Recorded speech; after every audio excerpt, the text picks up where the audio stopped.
Ce journal vous est offert par le FPI, Fonds des promotions de l'industrie, votre partenaire privilégié pour la réussite de vos projets.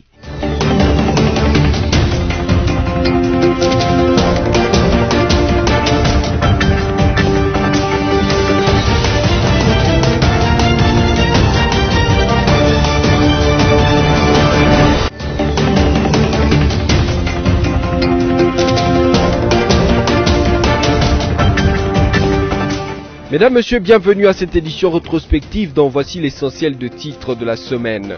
Le chef de l'État, Félix Antoine Tshisekedi Tshilombo, a pris part jeudi 27 août en la cathédrale Notre-Dame du Congo à une messe d'action de grâce en mémoire du bâtonnier Jean-Joseph Mukendi. Et puis l'an 1 du gouvernement Ilunga, le ministre de la Communication et des Médias et porte-parole du gouvernement a animé une conférence de presse au cours de laquelle il a relevé le point positif. De la politique au social, aucun secteur n'a été oublié. Et enfin, les finalistes du primaire ont clôturé leurs épreuves de fin d'études avec les examens de mathématiques et sciences le jeudi 27 août 2020 sur toute l'étendue du territoire national.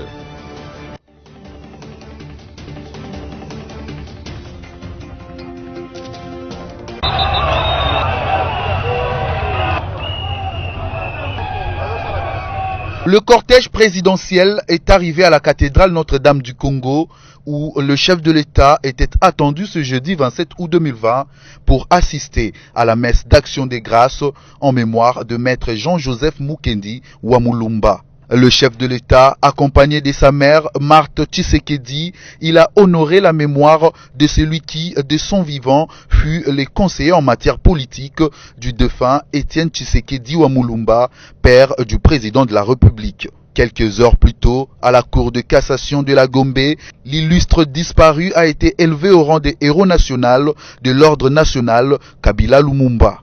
Pour la circonstance, l'abbé Espérance Boendombe a choisi les livres de Jean chapitre 6 allant du verset 35 à 40 devant les membres de la famille, amis et connaissances qui à leur tour n'ont pas tari de loge. Pour commémorer, rendre hommage à maître Mukendi Wamulumba qui nous a quittés. Il était les bâtonniers, c'était vraiment un poids lourd pour l'UDPS et c'est bel et bien triste. Nous avons perdu notre baobab de la démocratie congolaise, fait Étienne Tshisekedi Wamulumba, et aujourd'hui c'est maître Mukendi, ça fait tellement mal. En tout cas, je suis très émue. Le bâtonnier était mon oncle, il était un encadreur, un mentor, et lorsque je vois son parcours, tout ce qu'il a fait en tant qu'activiste de droits de l'homme, en tant qu'avocat, en tout cas, je suis très émue en tout cas, et je veux vraiment marcher sur ce pas. Tout est bien qui finit bien, c'est dans l'allégresse et en présence d'une foule en liesse massée aux alentours de la cathédrale que le président de la République, Félix Antoine Tshisekedi, a salué la population avant de regagner en cortège le centre-ville de Kinshasa.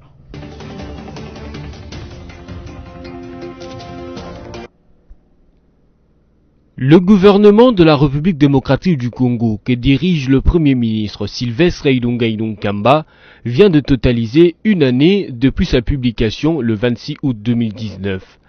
À cet effet, le ministre de la Communication et Médias, porte-parole du gouvernement, David Jolino Makelele, a animé une conférence de presse ce mercredi 26 août 2020 au Salon Congo du Grand Hôtel de Kinshasa pour faire le point. D'entrée de jeu, il a rappelé que les anniversaires ont toujours été l'occasion de faire le point, de jeter un regard rétrospectif sur le chemin parcouru, consolider les acquis et dessiner une nouvelle perspective. Dans son développement, le patron de la communication et médias a relevé certains points positifs dans différents secteurs, de l'éducation aux infrastructures routières, en passant par la politique, la sécurité jusqu'à la culture. Plusieurs points positifs ont été présentés par le porte-parole du gouvernement. Jolino Makelele a aussi reconnu que beaucoup a été fait, mais les défis restent encore grands. et cela nécessite l'apport de tous les Congolais. La Covid-19 qui frappe le monde entier a aussi dérangé l'action du gouvernement Ilunkamba, a fait savoir son porte-parole. Avant de répondre aux questions de journalistes, Jolino Makelele a appelé le membre du gouvernement à la paix, au patriotisme, à la sérénité et les a invités au travail pour le bien de la population. Le chef de l'État a, lors du Conseil des ministres du vendredi 21 août, engagé les gouvernements à accélérer la mise en œuvre des zones économiques spéciales, dont celle des Maluku. Le président Tshisekedi a engagé les gouvernements à prendre toutes les dispositions pour matérialiser la mise en œuvre de cette zone économique pilote des Maluku. Ce, dans l'optique d'attirer les investisseurs, soutenir la croissance économique afin de réduire la pauvreté. Pour attirer les investisseurs et soutenir la croissance économique génératrice d'emplois, dans l'optique de réduire la pauvreté, le gouvernement de la République s'est engagé dans la création des zones économiques spéciales, dont la zone pilote des Maluku bute dans sa mise en œuvre à quelques obstacles d'ordre juridique et financier. Le président de la République a engagé les gouvernements à prendre toutes les dispositions pour matérialiser la mise en œuvre de cette zone économique pilote, apprenant du compte rendu du Conseil des ministres. Créé par décret loi numéro 12/021 du 16 juillet 2012, dans le but de promouvoir le développement économique de la ville de Kinshasa et à plus grande échelle, servir de modèle pour l'aménagement des autres zones à travers le pays, la zone économique spéciale des Maluku occupe une étendue de 885 hectares, dont 244 hectares pour la zone pilote. J'ai essayé de comprendre un peu les problèmes et dès qu'on a recommencé les activités, je les ai invités hier pour qu'ils viennent, qu'on se consulte. C'était une consultation au fait.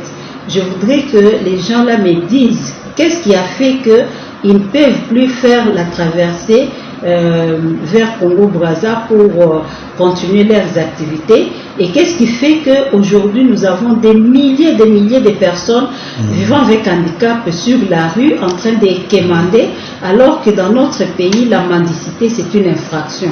Et j'ai invité pas seulement les gens de Beach Mobila, mais également les leaders, parce que vous savez, parmi ceux qui sont sur les boulevards là et même dans d'autres artères, ils ont toujours des leaders, ils ont toujours des chefs d'équipe.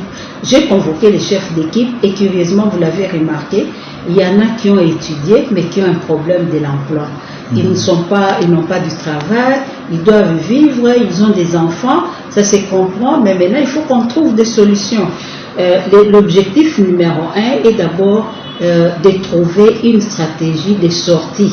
C'est-à-dire comment faire pour qu'ils sortent, ils quittent la rue pour se retrouver dans des endroits un peu valables comme d'autres personnes. La deuxième des choses, c'est de voir avec eux qu'est-ce qu'il faut pour qu'ils reprennent leurs activités au niveau de beach comme avant. Mais là, j'ai compris que les problèmes, c'est au-delà de se compenser. On croyait que c'était juste un problème lié aux personnes avec handicap, mais là il y a d'autres considérations qui concernent la coopération entre les deux États. C'est comme ça que je suis en train d'étudier avec eux, parce que j'ai mis en place une commission composée de quelques membres de mon cabinet et les leaders des personnes vivant avec handicap pour qu'on trouve quelle peut être une solution palliative à ça, et qu'est-ce qu'il faut faire pour que nous puissions amener nos frères et sœurs, surtout les sourds et les aveugles qui sont en train de quémander le long des rues, à quitter ces milliers, quitter cette mendicité et intégrer d'autres activités. Il s'est ouvert depuis hier lundi 24 août 2020 au centre interdiocésain de Kinshasa, le forum sur la réforme électorale en République démocratique du Congo. Initié par l'Université de Liège de la Belgique, ces réunions de réflexion devraient connaître la participation des différentes personnalités politiques, leaders et membres des formations politiques, des mouvements citoyens et professions religieuses. Si certains politiques sont intéressés par cette démarche, cela n'est pas le cas pour ceux du Front commun pour le Congo FCC et ceux du Cap pour le changement CACH, qui fustigent par contre ces concertations qui sortent du cadre institutionnel et qui permet l'ingérence des Occidentaux aux questions nationales. Examiner la question sur un forum quelconque concernant la résolution de la CENI. Nous nous sommes déjà prononcés sur la démarche des 13 ou 12 personnalités politiques qui voudraient faire des dialogues en dehors des institutions. Nous étions déjà opposés à son temps, à cette démarche, mais nous avons été d'autant plus surpris négativement aujourd'hui de recevoir une invitation pour un forum organisé par une université étrangère pour parler des questions nationales. Nous l'avons dit par voie intelligible et par voie audible que nous n'allons pas prendre part à ce forum parce qu'elle viole toutes les lois des souverainetés. La question électorale, la matière électorale est souveraine. Et nous avons dit, nous, que cette question sera traitée en interne, dans les institutions. Dans 3 semaines, l'Assemblée nationale sera en session ordinaire et cette question sera nécessairement à l'ordre du jour. Nous allons en discuter. Donc voilà, pourquoi est-ce que nous pouvons encore nous réunir, faire des petites réunions à gauche, à droite, des conciliabules, des salons, et surtout sous l'égide des étrangers? Ça, c'est quand même extraordinaire. Nous, comme pays souverain, indépendant, nous ne pouvons pas prêter oreille à une telle machination. Selon les dernières informations, ces forums seraient suspendus. L'abbé Donatien Cholet, orateur lors de la journée d'ouverture, joint par notre rédaction, dit ne pas être informé par cette nouvelle alors que la deuxième journée de ces assises n'a pas eu lieu.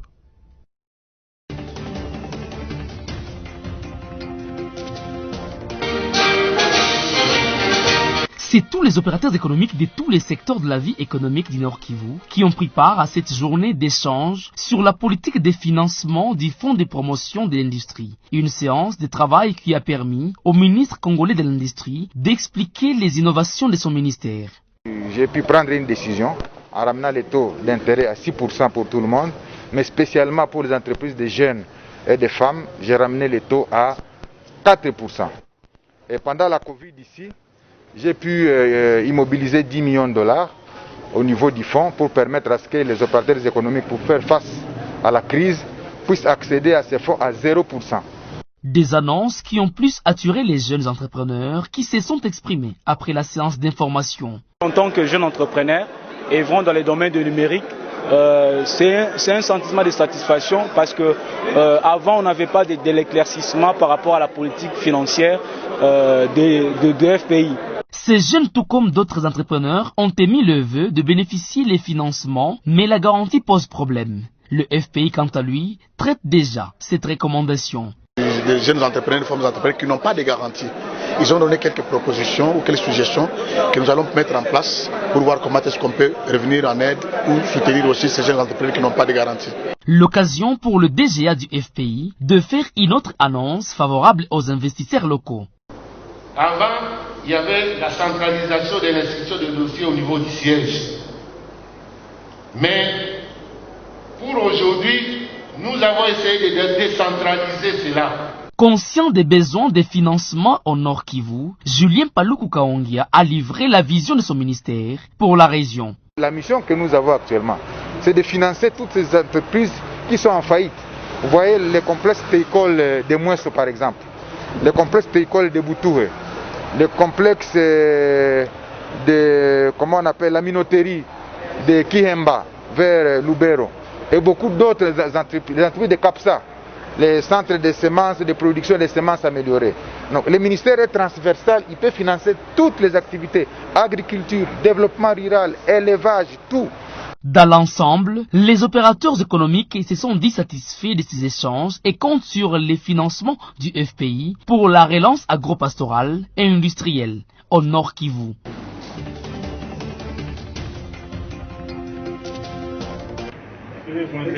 Bonjour.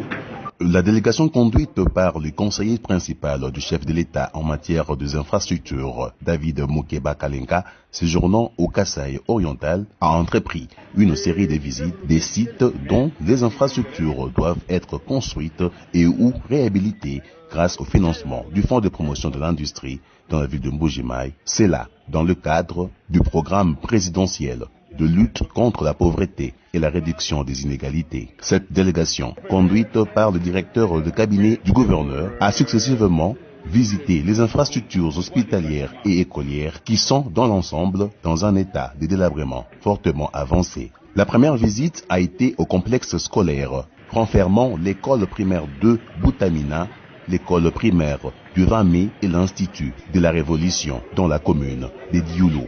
Sur place, les conseillers spéciaux du chef de l'État et sa suite ont visité quelques salles de classe ainsi que les installations sanitaires en vue de s'assurer de leur état actuel. La deuxième visite a conduit la délégation à l'hôpital général de référence de la Mouya. C'est un tableau sombre que présente cette infrastructure sanitaire. Occasion pour le médecin de chef de zone de soumettre à la délégation les difficultés de fonctionnement dont il fait face. En réalité, cet hôpital est la seule institution sanitaire de l'État sur la ville. Il ne dispose que d'un bâtiment monobloc qui ne permet pas une bonne répartition des services selon les normes requises à un hôpital général de référence. Sans parler des matériels médicaux quasi inexistants. Assurance donnée à la population est-kassaïenne, nous allons faire rapport à la hiérarchie afin que ces travaux soient réalisés dans un bref délai. Avec l'intervention du chef de l'État, finalement, cet endroit où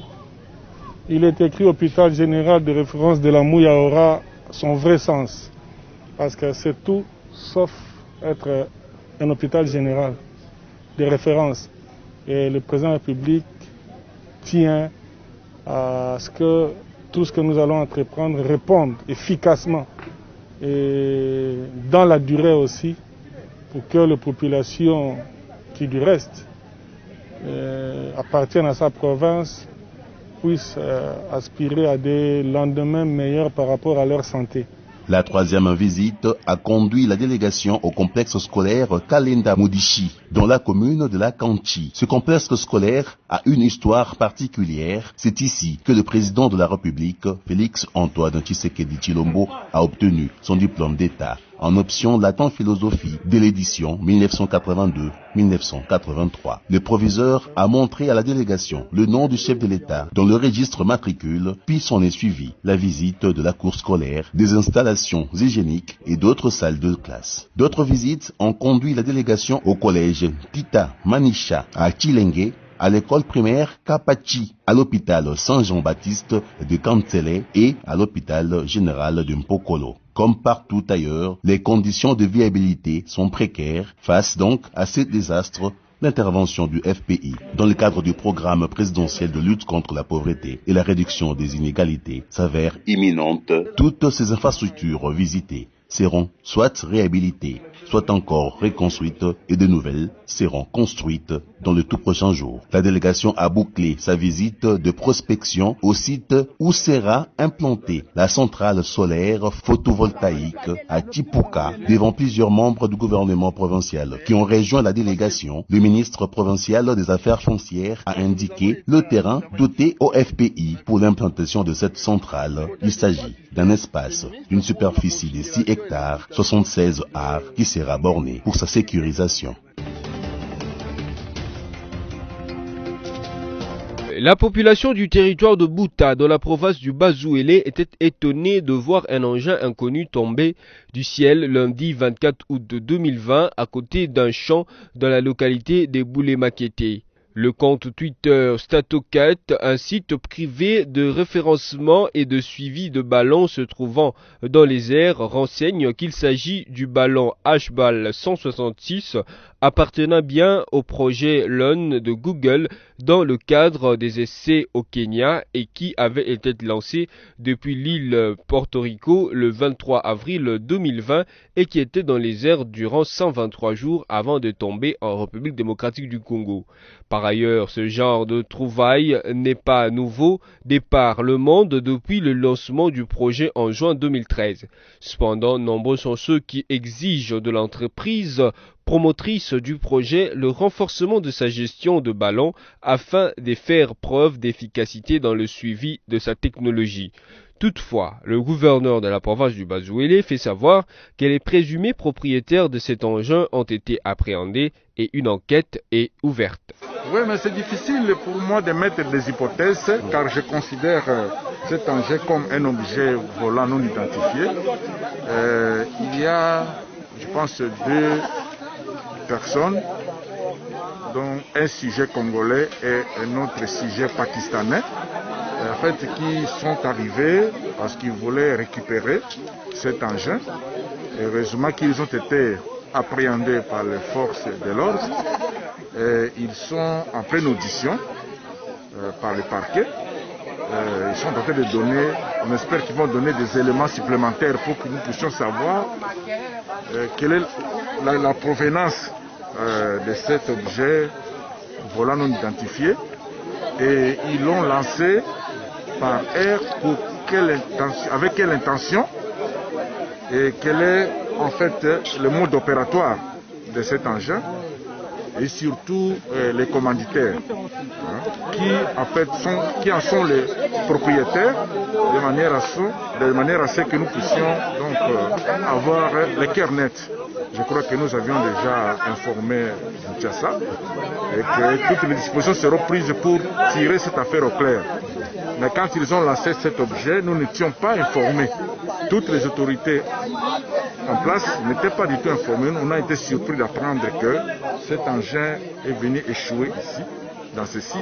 Et je crois que les enquêtes... Le test national de fin d'études primaires TENAFEP s'est clôturé jeudi 27 août 2020. Commencé depuis mercredi 26 août sur l'ensemble du territoire national, au 2e jour, les élèves de la 6e primaire ont été soumis aux épreuves de mathématiques et sciences. Malgré ce retard dans l'organisation à cause de l'état d'urgence sanitaire lié à la Covid-19, les finalistes de l'école primaire ont affirmé que tout s'est bien passé et que les mesures barrières ont été respectées par... Je suis un élève du collège Boboto. Le fils de Fader.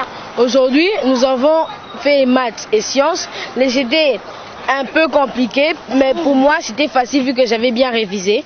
Si nous révisons bien, nous allons réussir au TENAFEP. Moi j'ai étudié et j'ai trouvé que l'examen d'hier et celui d'aujourd'hui était facile. Donc, mais moi, je suis confiant que je vais réussir au TENAFEP et au test supérieur pour passer au grand collège. Vu que j'avais étudié avec ça, après j'ai utilisé mon téléphone pour étudier. Il y avait des tests, des cahiers d'exercice. J'ai fait qu'étudier et étudier. Après, je me suis donné à fond pour réussir au test au TENAFEP et à l'examen et au test supérieur. J'en ai sûr, je suis sûr. Aujourd'hui, on a fait le 2e jour du ENAFEP. C'était pas vraiment facile parce que nous, vraiment, on voyait qu'ils avaient préparé ça pour nous montrer qu'il faut qu'on travaille avec le cœur et le cerveau. Voilà pourquoi je veux dire, hier c'était français, culture générale, mais aujourd'hui on a fait maths et sciences. Voilà pourquoi je exprime ma joie que j'ai eue d'avoir fait le ENAFEP pour la première fois. On a tout respecté, 1 mètre de distance, on s'est tous lavé les mains, après on a tous porté nos masques pendant l'examen et à la fin on a directement quitté l'établissement.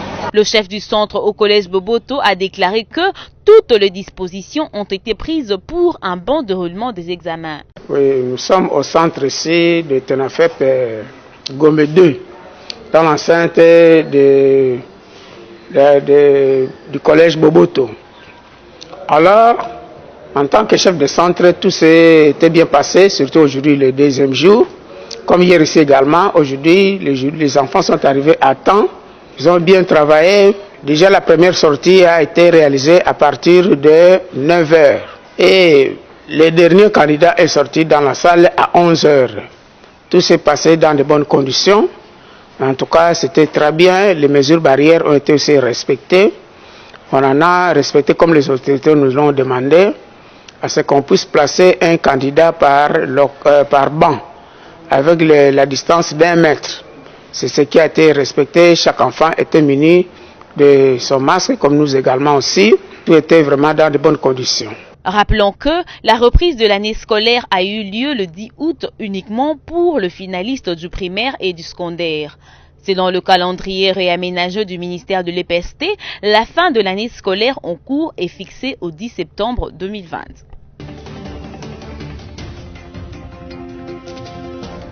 Sortie simultanée vendredi 22 août 2020 à Kinshasa de 2 éditions du magazine Congo Panorama, votre revue bimestrielle L'actualité. Olive Lembe Kabila au front anti-Covid-19, c'est le titre à la couverture de ce magazine où on voit la photo de l'ex-première dame et présidente de l'ONG Initiative Plus. Outre l'édition numéro 37, Congo Panorama vous propose également une édition spéciale Fonds de promotion de l'industrie avec comme titre en couverture Programme des 100 jours et Covid-19, le Fonds de promotion de l'industrie à l'avant-garde. Comme dans sa tradition et fidèle à sa ligne éditoriale fondée sur l'implication de tous les Congolais pour un Congo émergent, Congo Panorama, après la pause des parutions depuis février 2020 pour cause de la Covid-19, a offert à ce nombreux lecteurs de toutes les couches sociales, congolais comme étrangers, des informations variées traitées avec le professionnalisme qu'on lui reconnaît. Outre l'éditorial, les rubriques habituelles sont présentes. Coopération et diplomatie, actualité économique et finances, dossier RDC Covid-19, développement et société. Dépêchez-vous ainsi donc chez vos fournisseurs habituels pour vous procurer les 2 éditions de votre magazine Congo Panorama.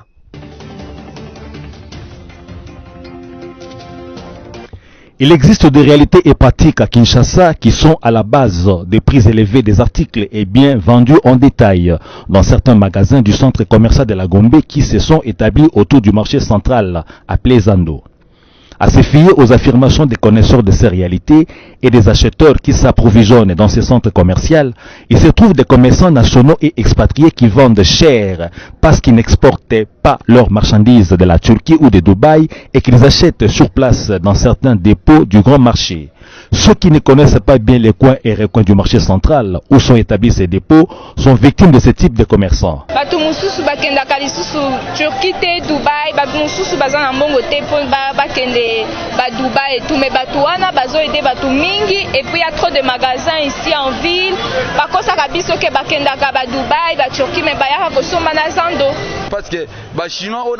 Parce que les Chinois et les Libanais ne partent pas en Chine.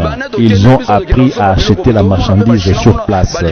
Quand nous partons acheter chez les Chinois, nous partons avec les Libanais. Nous voyons aussi les Chinois, les Libanais acheter de la marchandise. Moi, j'amène parfois 5 000 francs congolais, mais un Libanais va apporter 5 000 $. Il achète aussi les mêmes articles que moi je vends. Les Congolais qui veulent seulement suivre les Libanais. Un Libanais est parti s'approvisionner chez un certain Guinéen. Il s'en ira ensuite revendre cher à un Congolais. Comme je suis flexible, si je signale à mon frère que là ils vendent cher, va à tel endroit acheter moins cher. Les opérateurs commerciaux qui se livrent à des reventes aux prix élevés sur place au centre commercial, d'après les témoignages reçus, évoquent des raisons comme le paiement des loyers de leurs magasins, un argument qui ne tient pas debout, parce que même les commerçants ouest-africains ou chinois auprès de qui ils s'approvisionnent payent les loyers des bâtiments où sont installés leurs dépôts. Le pouvoir d'achat d'une majeure partie du peuple congolais est déjà petit. Il ne faut pas que des commerçants avares, véreux ou mercantilistes s'enrichissent sur les dos d'un peuple dont le social est déjà préoccupant. Aux autorités qui ont dans leurs compétences et attributions la fixation et le contrôle des prix des biens et articles vendus sur le territoire national, de se pencher de façon valable sur ce dossier pour que cesse cette exploitation du consommateur congolais.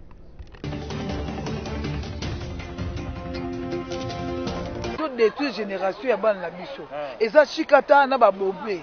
Donc bana ba komi donc ozo esoka meli akomi kolala ya kotelema, aso raisonner sous te et komi kotinda ba na kosala mabe. Kobeta kokata batu na bakuluna donc ba chikata na ba bombe. Ba interdire ba consommation ba chikata wana na batu bateka ba bombe bakanga bango. Ils ont même sa génération mobimba. Génération ya lobby et ça li basiani o. So bajine ba za la détruire na ba chikata na ba bombe.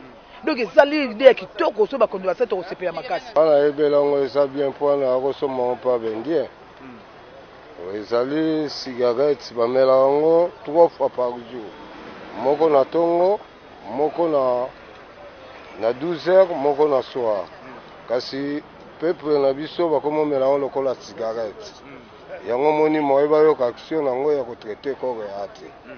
Soko ba tosi mibeko nango ko baye 3 fois par jour, tiji moko na tongo, tiji moko na 12 heures, tiji moko na pokwa avant là.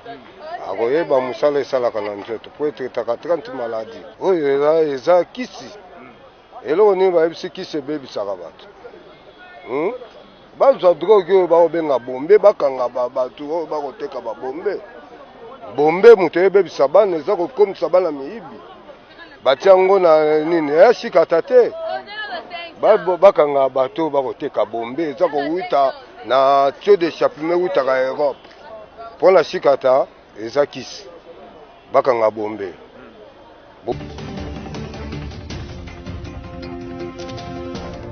Pour certains fidèles chrétiens de la capitale, Sonny Kafuta a tenu des propos tribalistes loin de son rang d'un homme de Dieu. Il doit à cet effet partir de la tête des églises des réveils au Congo. Moi je trouve que c'est bon parce que premièrement en sa qualité de premier représentant de l'RSC, il ne peut pas tenir d'autres propos et surtout de propos tribalistes pour moi. Là je ne soutiens pas. Et pour protéger au moins l'image de l'RSC, là je suis d'accord qu'il soit suspendu. Je suis vraiment d'accord. Qu'on cherche une autre personne. Pour d'autres chrétiens par contre, ces deux pasteurs ne reflètent pas l'image attendue d'eux. Leurs propos les réduisent.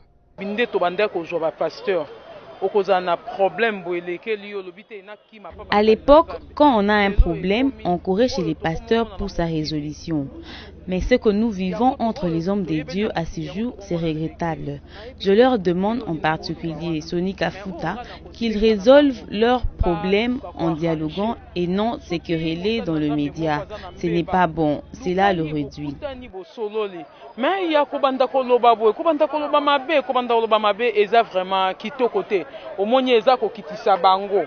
Prenant les cas d'autres pasteurs qui s'étaient illustrés à dénoncer l'évêque Mukuna pendant qu'il était en prison sur les médias, cette fidèle en appelle au dialogue et à la cohésion.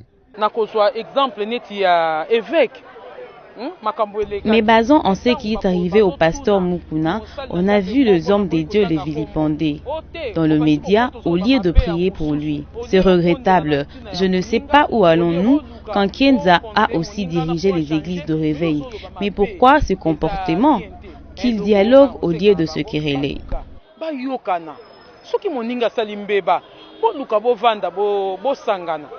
Sachez que la majorité des pasteurs des églises des réveils avaient appelé à la démission de Sonny Kafuta à la représentation des églises des réveils au Congo, ce pour n'avoir jamais organisé l'assemblée générale élective. En réaction, le pasteur Sonny Kafuta a indiqué que c'est du fait d'être swahiliphone qu'il est appelé à démissionner. Le fidèle de l'église ensemble-chrétienne de Kinshasa, ACK, le supporter du FC Renaissance, ont envahi l'entrée de la prison centrale de Makala ce mardi 25 août 2020, provoquant un embouteillage monstrueux devant le centre pénitentiaire de rééducation de Kinshasa. Ces Congolais sont allés accueillir leur leader, l'évêque Pascal Mukuna, qui a été acquitté lundi 24 août 2020 par le tribunal de grande instance Gombe dans l'affaire qui l'opposait à Mami Chibola. Certains fidèles contents de l'acquittement de leur leader n'ont pas manqué à dire. Il a été arrêté injustement. Alors maintenant que la justice a fait son travail et on l'a acquitté, je suis très content. Mais soutenant la vision du pasteur Mukuna de l'éveil patriotique. Oui, L'évêque Mukuna, il a été incarcéré ici pendant 3 mois. C'est-à-dire, au moment où il était coffré ici à Makala, la justice a pu faire son travail et aujourd'hui, on l'a acquitté. C'est ce qui montre que non, ils ont bien fait leur travail. Oui, l'état de droit est en marche, on peut le voir, on peut le constater.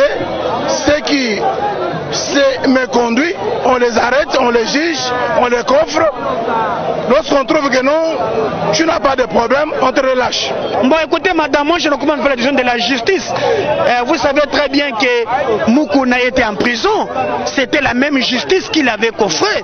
Et aujourd'hui, après étude des documents de pièce contre pièce, cela établit clairement que Mukuna, il n'a pas obtenu liberté provisoire. Il est acquitté. Il faut suivre donc. Vous avez le droit sur le plan judiciaire. Si vous sentez que ces juges, d'ailleurs, il y avait un avant-dire droit où les 2 juges même s'est prononcé pour l'acquittement de M. Mukuna et il y avait un évêque et juge qui bloquait. Il était dans son droit de renier le tribunal. Et aujourd'hui, on a montré clairement que Mukuna est acquitté. On ne commande pas les décisions de la justice. Moi, je parle de la CK. Je parle de la CK. Alors, vous pensez que tous les gens qui souffrent sont des balouba dans ces pays? Dans ces pays, il n'y a pas d'électricité, il n'y a que les balouba qui en manquent. Non, je ne me bats pas autour des tribus, moi je me bats autour des idées. Si quelqu'un pense tribu, la tête est vide. Battons-nous autour des idées pour défendre un Congo fort. Pour rappel, Pascal Mukuna a été placé en détention provisoire pour rétention illicite de documents parcellaires, menaces de mort et viol sur Mami Chubola, la veuve de son ancien collaborateur Kancha.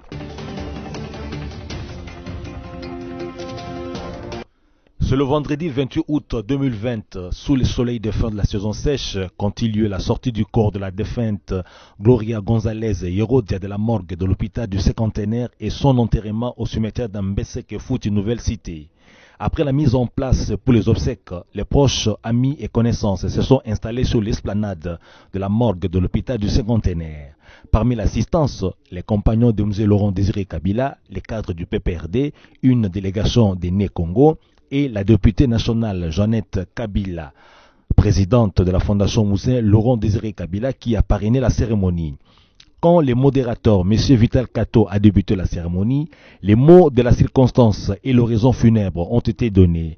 Les témoignages sur l'illustre disparu ont été rendus par 3 proches collaborateurs, au nombre desquels M. Gonda. Tous sont intervenus, sont revenus sur les grandes qualités humaines, l'intelligence, ainsi que les leçons et les vertus de l'amour profond et sans réserve que la regrettée avouée à l'endroit du feu son mari, Herodia Abdoulaye Ndombassi.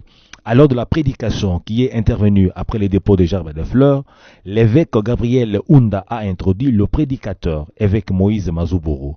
Celui-ci a axé sa prêche sur le passage des psaumes 89, verset 49, et psaume 90, verset 10. L'évêque Mazouboro a affirmé que Madame Gloria Gonzalez, qui est morte à 91 ans, était plus qu'une robuste pour avoir dépassé les 80 ans et a exhorté l'assistance à bien gérer le temps qui lui reste à vivre en tirant des leçons de leurs horreurs du passé. Après les propos poignants du fils de la défunte Lamine Samba Herodia, sont intervenus la levée du corps et les départs vers 12h30 pour le cimetière, avec une escale à la résidence familiale du quartier Macampagne, dans la commune de Nganyema. C'est après 15 heures qu'on a procédé à la mise à terre du corps de la défunte dans une tombe située à côté de celle de son mari, selon ses propres vœux. Madame Gloria Gonzalez Herodia fut née le 2 mai 1929 à Santolano en Espagne et elle est morte le 23 août 2020 à Kinshasa. Après son Espagne natale, elle a gagné la France où elle a rencontré Herodia Abdoulaye Ndombassi, à qui elle s'est mariée en 1963.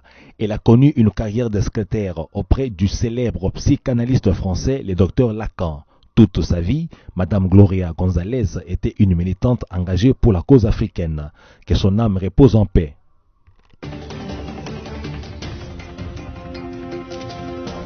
À présent, le rappel des principaux titres.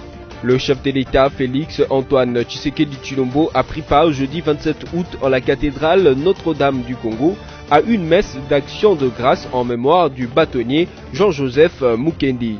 Et puis l'an 1 du gouvernement Ilunga Kamba, le ministre de la Communication et des Médias et porte-parole du gouvernement a animé une conférence de presse au cours de laquelle il a relevé le point positif. De la politique au social, aucun secteur n'a été oublié. Et enfin, les finalistes du primaire ont clôturé leurs épreuves de fin d'études avec les examens de mathématiques et sciences le jeudi 27 août 2020 sur toute l'étendue du territoire national. Voilà tout pour cette édition rétrospective. Merci à vous de l'avoir suivi. Restez-nous toujours fidèles et bon week-end chez vous.